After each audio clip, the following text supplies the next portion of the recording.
I had no clue that you could actually get 27 years without parole for a first-time offense.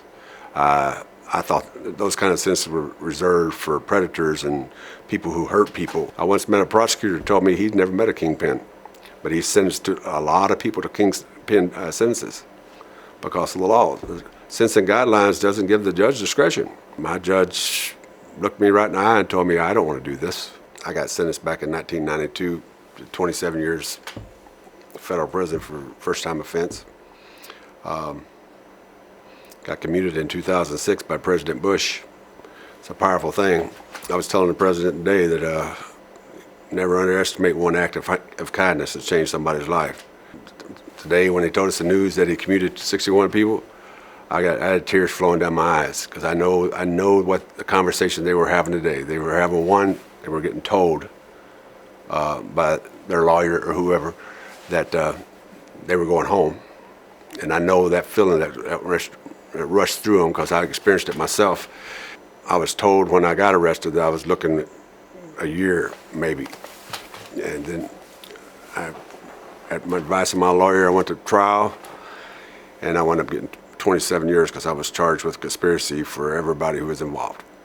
Commutations definitely change people's lives. They need hope. People that are in prison, there's some people doing life in prison without parole for marijuana. And it says right on their paperwork, outdate death. I think it was a little easier for me because I had the support at home. I had a wife and daughter that was waiting on me. I had a wife that stuck with me through thick and thin. We've been married 40 years this year. It was still tough. Filling out an application for a job. I know there's a lot of talk now about ban the box, but when you're filling out and they're asking questions, have you been in trouble in the last 5 years? Have you been fired from a job in the last 5 years? Well, I put on no because I was in prison.